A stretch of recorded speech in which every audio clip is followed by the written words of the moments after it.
విష్ణు సహస్రనామ స్తోత్ర పారాయణలో ధ్యానం అనేది అత్యంత ముఖ్యమైన ఘట్టం. న్యాసం ద్వారా మన శరీరాన్ని పవిత్రం చేసుకున్న తరువాత మనసును భగవంతుని రూపంపై నిలపడమే ధ్యానం. ఇది మనసును శాంతపరచి భగవంతుడితో ఐక్యతను అనుభవించడంలో సహాయపడుతుంది. ధ్యానాన్ని సరళంగా ఎలా చెయ్యాలో ఇప్పుడు చూద్దాం. ధ్యానస్థితి: మొదట వెన్నెముక నిటారుగా ఉంచి ప్రశాంతంగా కూర్చోవాలి.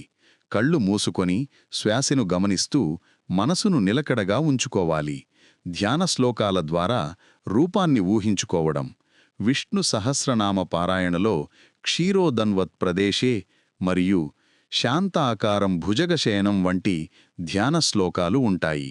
ఈ శ్లోకాలు చదివినప్పుడు మన మనసు ప్రాపంచిక విషయాల నుండి విడివడి భగవంతుని రూపంపై లీనమవుతుంది. అప్పుడు పారాయణ చేస్తే ఫలితం అద్భుతంగా ఉంటుంది. ఈ శ్లోకాలు చదువుతున్నప్పుడు మీ మనోనేత్రంతో ఈ క్రింది విధంగా ఊహించుకోవాలి: క్షీరసాగరం, తెల్లగా స్వచ్ఛంగా ఉండే పాలకడలి మధ్యలో మీరు ఉన్నట్లు భావించాలి. ఆదిశేషుడు, వేల పడగలు విప్పి ఉన్న ఆదిశేషునిపై స్వామి పవళించి ఉన్నట్లు చూడాలి.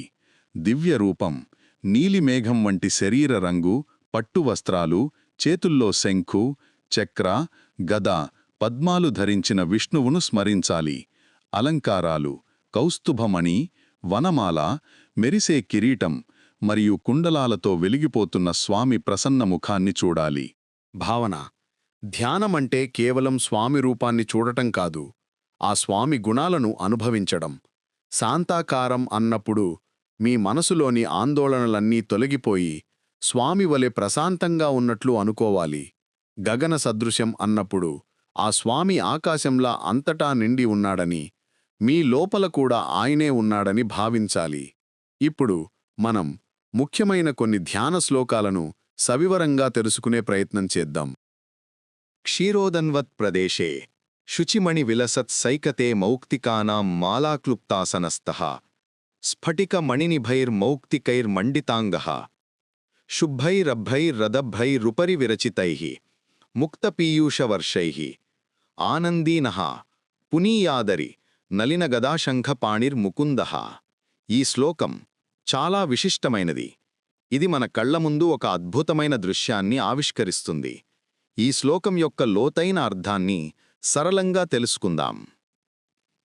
క్షీరోదన్వత్ ప్రదేశే స్వామి ఎక్కడున్నారో ఈ పదం చెబుతుంది.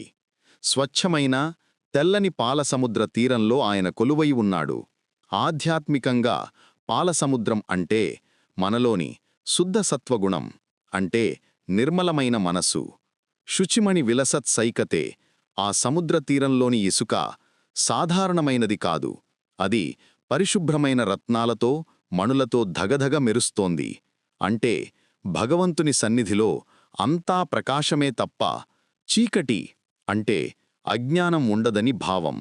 మౌక్తికానాం మాలాక్లుప్తాసనస్తః, ఆయన ఒక దివ్యమైన ఆసనంపై కూర్చొని ఉన్నాడు.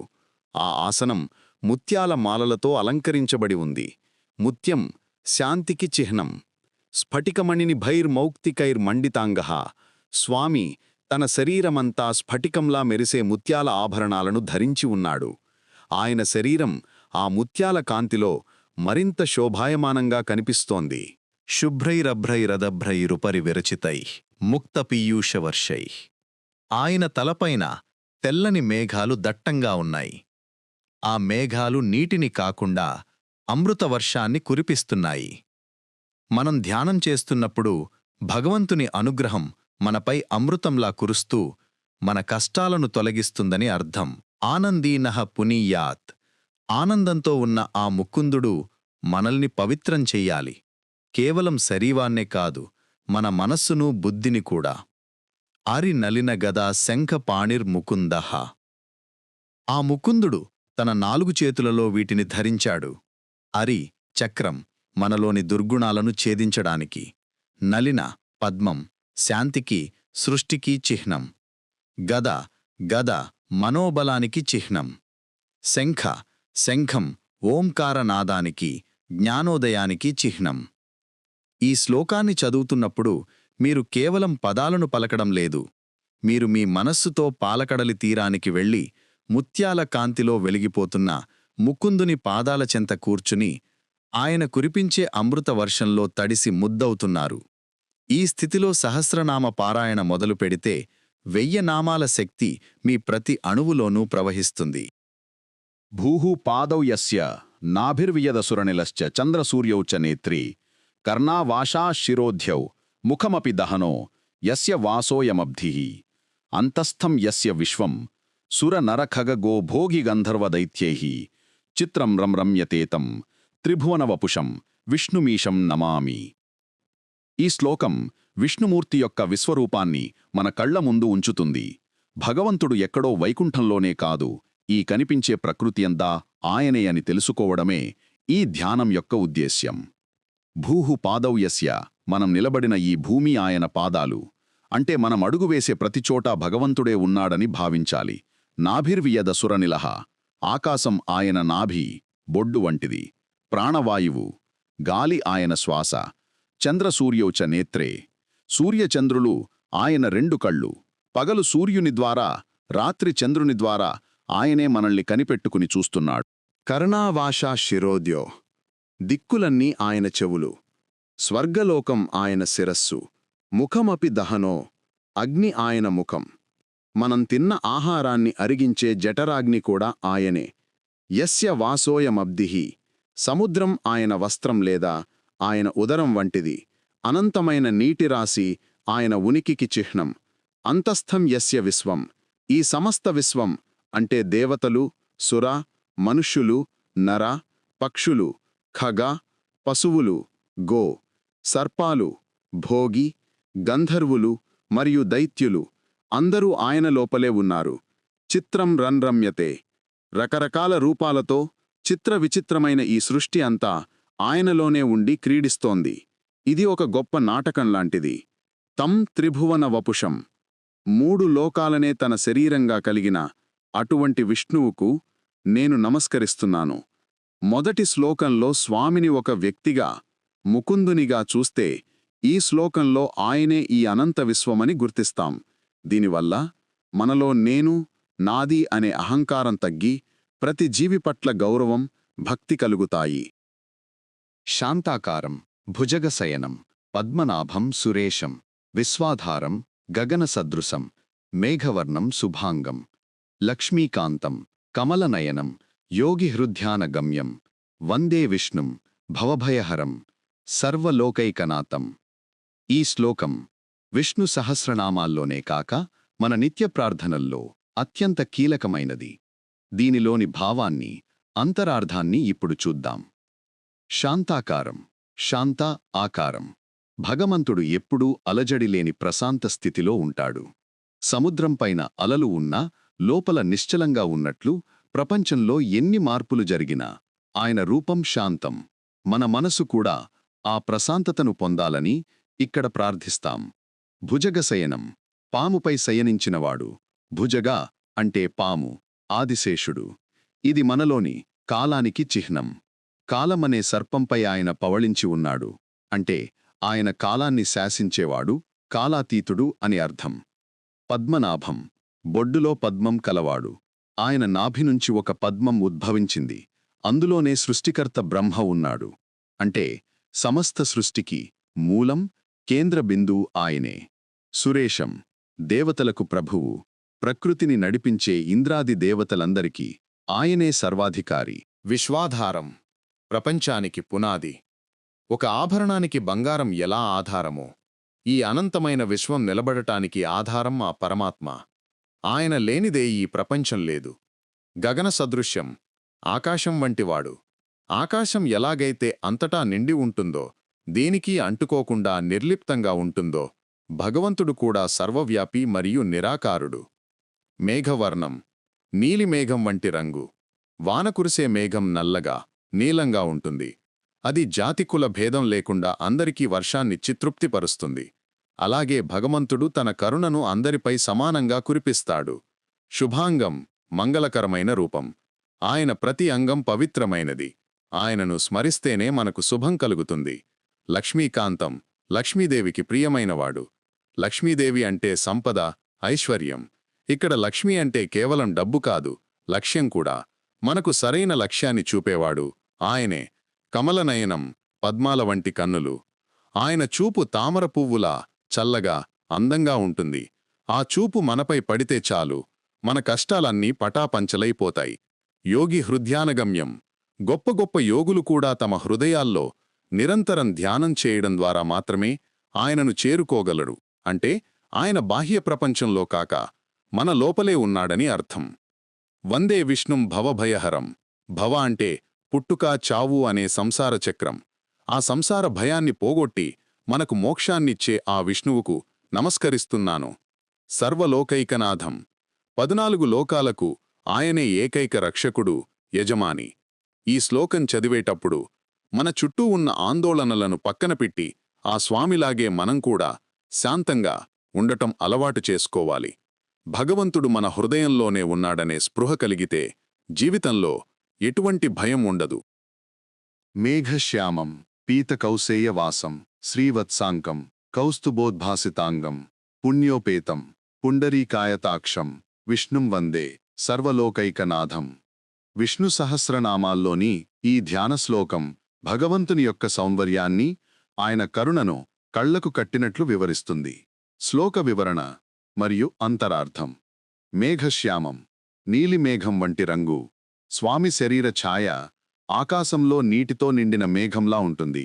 మేఘం ఎలాగైతే కులమత భేదం లేకుండా అందరిపై సమానంగా వర్షాన్ని కురిపిస్తుందో, భగవంతుడు కూడా తన కరుణారసాన్ని అందరిపై సమానంగా కురిపిస్తాడు. మేఘం వర్షించి భూమిని ఎలా చల్లబరుస్తుందో, స్వామి స్మరణ మన మనసులోని తాపత్రయాలను, కష్టాలను అలా చల్లబరుస్తుంది. పీతకౌసేయవాసం. పసుపు రంగు పట్టు వస్త్రాలు.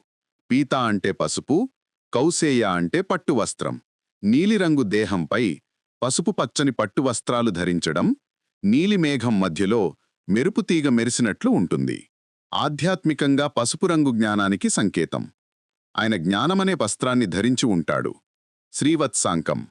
వక్షస్థలంపై శ్రీవత్సం.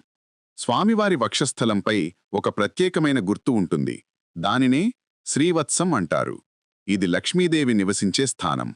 అంటే ఆయన ఎప్పుడూ తన హృదయంలో సంపదకు, కరుణకు అధిదేవతయైన లక్ష్మిని మోస్తుంటాడు. ఆయన హృదయం దయతో నిండి ఉందని దీని అర్థం. కౌస్తుభోద్భాసితాంగం. కౌస్తుభమణి మెరుపు. క్షీరసాగర మథనంలో పుట్టిన అత్యంత ప్రకాశవంతమైన కౌస్తుభమణిని ఆయన ధరించాడు. ఆ మణికాంతి ఆయన శరీరమంతా వ్యాపించి వెలుగులు జిమ్ముతుంటుంది. ఇది మనలోని చైతన్యానికి సంకేతం. పుణ్యోపేతం. పుణ్యస్వరూపం. ఆయన కేవలం దేవుడు మాత్రమే కాదు, పుణ్యానికే పుణ్యమిచ్చేవాడు. ఆయనను స్మరించడం, చూడటం, తలచుకోవడం అన్నీ పుణ్యప్రదమే. పుణ్యమనే ఫలం కావాలంటే ఆయనే మార్గం. పుండరీకాయతాక్షం. పద్మదళాల వంటి కన్నులు. పుండరీక అంటే తెల్ల తామర. ఆయన కళ్ళు వికసించిన తామర రేకుల్లా విశాలంగా, అందంగా ఉంటాయి. ఆ కళ్లతో ఆయన మనల్ని చూస్తే మన సంసార దుఃఖాలన్నీ మాయమవుతాయి. ఆయన చూపులో క్రోధముండదు, కేవలం చల్లని అనుగ్రహం మాత్రమే ఉంటుంది. విష్ణుం వందే సర్వలోకైకనాథం. అటువంటి సర్వవ్యాపి అయిన, సర్వలోకాలకు ఏకైకనాథుడైన పరమాత్మకు నేను వందనం చేస్తున్నాను. ఈ శ్లోకం చదువుతున్నప్పుడు నీలిమేఘశ్యాముడు పసుపు పట్టు వస్త్రాలు ధరించి, హృదయంలో లక్ష్మీదేవితో, మెడలో మెరిసే కౌస్తుభమణితో, చల్లని పద్మనేత్రాలతో మీ ముందు నిలబడి ఉన్నట్లు మనసులో ఊహించుకోవాలి. ఈ భావన మీలో భక్తిని, ప్రశాంతతను నింపుతుంది. సశంఖచక్రం సకిరీటకుండలం సపీతవస్త్రం సరసీరుహేక్షణం సహారవక్షస్థలశోభికౌస్తుభం నమామి విష్ణుం శిరసా చతుర్భుజం. ఈ శ్లోకం భగవంతుని అలంకార ధ్యానం గురించి వివరిస్తుంది. అంటే స్వామివారిని ఒక్కొక్క ఆభరణంతో సహా మన మనోనేత్రంతో ఎలా దర్శించాలో ఈ శ్లోకం నేర్పుతుంది. శ్లోక వివరణ మరియు అంతరార్థం. సశంఖచక్రం అంటే శంఖచక్రాలను ధరించినవాడు. స్వామి తనపై 2 చేతులలో శంఖాన్ని, చక్రాన్ని ధరించి ఉంటారు. శంఖం ఇది ఓంకారానికి, జ్ఞానానికి సంకేతం. మనలోని అజ్ఞానాన్ని పారద్రోలి జ్ఞానాన్ని ప్రసాదిస్తుంది. చక్రం ఇది కాలచక్రానికి చిహ్నం. అలాగే మనలోని దుర్గుణాలను, అరిషడ్వర్గాలను అంటే కామ, క్రోధ, లోభ, మోహ, మద, మాత్సర్యాలను ఖండించే ఆయుధం. సకిరీట కుండలం, కిరీటము, కుండలములు కలిగినవాడు. కిరీటం ఆయన సర్వలోక చక్రవర్తి అని చెప్పడానికి గుర్తు. కుండలాలు ఇవి చెవులకు అలంకారాలు. భగవంతుడు భక్తుల మొరను ఎప్పుడు వింటాడని, ఆయన మాటలు వేదనాదాలని ఇవి సూచిస్తాయి. పీతవస్త్రం, పీతాంబరధారి. పీత అంటే పసుపు, వస్త్రమంటే బట్ట. ఆయన మేఘశ్యామల వర్ణంపై పసుపు పచ్చని పట్టు వస్త్రాలు మెరుస్తూ ఉంటాయి. పసుపు రంగు మంగళానికి, పవిత్రతకు చిహ్నం. సరసీరుహేక్షణం, పద్మనేత్రాలు.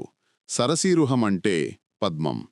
ఆయన కళ్ళు వికసించిన తామరరేకుల్లా విశాలంగా, దయతో నిండి ఉంటాయి. మనం ఆ కళ్లలోకి చూస్తే మన కష్టాలన్నీ మరిచిపోయేంత ప్రశాంతత లభిస్తుంది. సహార వక్షస్థల శోభి కౌస్తుభం. హారములు కౌస్తుభమణి. ఆయన వక్షస్థలంపై రత్నహారాలు మెరుస్తున్నాయి. వాటన్నింటికంటే ముఖ్యంగా కౌస్తుభమణి వెలుగులు జిమ్ముతోంది. ఈ మణి భగవంతుని యొక్క విశుద్ధ చైతన్యానికి ప్రతీక. ఆ వెలుగు మనలోని అజ్ఞానాంధకారాన్ని పోగొడుతుంది. నమామి విష్ణుం శిరసా చతుర్భుజం. 4 చేతులతో దివ్యంగా ఉన్న ఆ పరమాత్మకు నా శిరస్సు వంచి అహంకారాన్ని వదిలి నమస్కరిస్తున్నాను. ఈ శ్లోకం చదువుతున్నప్పుడు మొదట స్వామి పాదాలను ఊహించుకోవాలి. ఆపై ఆయన పీతాంబరాన్ని, మెడలోని హారాలను చూడాలి. తరువాత ఆయన చేతుల్లోని శంఖచక్రాలను గమనించాలి. చివరగా ఆయన ప్రసన్న ముఖాన్ని, పద్మనేత్రాలను చూస్తూ మనస్సును లగ్నం చెయ్యాలి. ఇంతవరకు మనం 5 ప్రధాన ధ్యాన శ్లోకాల గురించి తెలుసుకున్నాం. మరికొంతమంది ఇంకొన్ని ధ్యాన శ్లోకాలను కూడా పఠిస్తారు. ధ్యానానికి విష్ణుని ఏ రూపాన్నైనా ఆధారంగా గ్రహించవచ్చు. ఛాయాయాం పారిజాతస్య హేమసింహాసనోపరి ఆసీనమంబుదస్యామ మాయతాక్షమలంకృతం చంద్రాననం చతుర్బాహుం శ్రీవత్సాంకితవక్షసం రుక్మిణీ సత్యభామాభ్యాం సహితం కృష్ణమాశ్రయే. విష్ణు సహస్రనామాల్లోని ఇతర ధ్యాన శ్లోకాలు విష్ణువు యొక్క వైకుంఠ రూపాన్ని వర్ణిస్తే, ఈ శ్లోకం మాత్రం శ్రీకృష్ణ అవతారంలోని రాజసమైన, శృంగారభరితమైన రూపాన్ని మనకు స్మరింపజేస్తుంది. ఇది కొన్ని సంప్రదాయాల్లో ధ్యాన శ్లోకాల్లో భాగంగా చదవబడుతుంది, కొన్నిటిలో చదవరు. శ్లోక వివరణ మరియు అంతరార్థం. ఛాయాయాం పారిజాతస్య హేమసింహాసనోపరి. స్వర్గలోకంలోని కల్పవృక్షాలలో ఒకటైన పారిజాత వృక్షం యొక్క చల్లని నీడలో బంగారంతో చేయబడిన సింహాసనం మీద కూర్చుని ఉన్నవాడు. ఆసీనమంబుదశ్యామ మాయతాక్షమలంకృతం. అంబుదశ్యామ నీటితో నిండిన నల్లని మేఘం వంటి రంగు కలిగినవాడు. ఆయతాక్ష పద్మరేకుల్లా విశాలమైన కళ్ళు కలిగినవాడు. అలంకృతం రకరకాల దివ్యాభరణాలతో, పూలమాలలతో ముచ్చటగా అలంకరించబడినవాడు. చంద్రాననం చతుర్బాహుం శ్రీవత్సాంకిత వక్షసం. చంద్రాననం నిండు చంద్రుడిలా ప్రశాంతంగా వెలుగులీని ముఖం కలిగినవాడు. చతుర్బాహుం 4 భుజములతో దివ్యంగా కనిపిస్తున్నవాడు. శ్రీవత్సాంకిత వక్షసం తన రొమ్ము, వక్షస్థలం మీద శ్రీవత్సము అనే పవిత్రమైన పుట్టుమచ్చను, మహాలక్ష్మి నివాసం కలిగినవాడు. రుక్మిణీ సత్యభామాభ్యాం సహితం కృష్ణమాశ్రయే. తన 2 ప్రియసతులైన రుక్మిణీదేవి మరియు సత్యభామాదేవులతో కలిసి ఉన్న ఆ శ్రీకృష్ణ పరమాత్మను నేను శరణు వేడుకుంటున్నాను. పారాయణ ప్రారంభించే ముందు ఈ శ్లోకం చదవడం వల్ల మనసు పారిజాత వృక్షం కింద ఉన్న ఆ చల్లని కృష్ణయ్య పాదాల దగ్గరకు చేరుతుంది. ధ్యాన శ్లోకాల పఠనం పూర్తయిన తర్వాత హరిహి ఓం అని ధ్యానించి సహస్రనామ పారాయణ మొదలుపెట్టాలి. ఓం నమో నారాయణాయ.